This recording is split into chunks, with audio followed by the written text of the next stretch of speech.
Walang umiiral na mag-isa, Ben. Lahat ng mga nauna sa atin, inialay nila ang buhay nila para sa kalayaan. Huwag kayong maniwala sa matatamis na salita ng mga Amerikano! Pag nakapaglaban kami, babagsak ang ekonomiya. Paano namin mapapakain ang aming mga pamilya? Negosyo o kalayaan, bayan o sarili, pumili ka! Gagawin ng Amerika ang lahat. Maunahan lamang niya ang ibang mga bansa na may pagnanasa sa Pilipinas. Kakatipon, nagsilagda sa urban ito ay pinahayag natin ngayon at pinasisinayaan sa pangalan ng buong Pilipinas ang ating karapatang makapamuhay ng malaya. From 1898, Filipinos continuously demanded independence from American rule. Initially, American colonial officials sought to pacify the population by appointing Filipinos to government positions, hoping to diminish their desire for sovereignty. Changes occurred under Governor General Francis Burton Harrison and the administration of President Woodrow Wilson. Governor Wood's tenure was marked by intense conflict with Filipino leaders due to his strict enforcement of American policies, which many Filipinos saw as a reversal of the autonomy promised under the Jones Law of 1916. His governance was perceived as highly authoritarian, ignoring the growing political maturity of Filipinos and overriding decisions made by Filipino officials.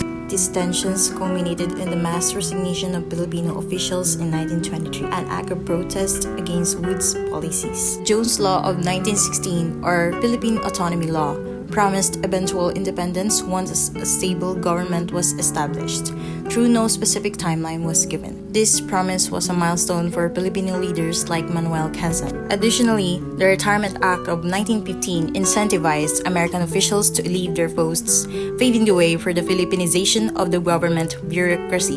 The Jones Law not only promised eventual independence, but also established a bicameral Congress, allowing provincial politicians to take part in policymaking.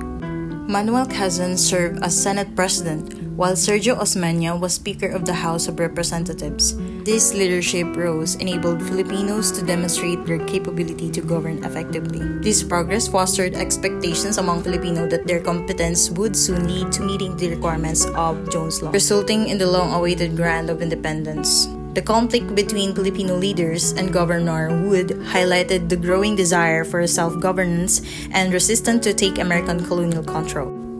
The Commission's findings reinforced the Filipino demand for independence, emphasizing their grievances against Wood's autocratic leadership and frequent use of veto power. Ultimately, this struggle contributed to stronger nationalist movements, influencing later efforts that led to the passage of Tidings-McDuffie Act in 1934, which paved the way for the Philippine independence. Determined a policy toward the Philippines new to the world, a policy revolutionary in many of its aspects, startling in its implications. Independence was to be freely, gladly given. The military security of the Philippines against foreign aggression of any kind was to be guaranteed. And finally, the economic needs for reconstruction, rehabilitation, and support were to be met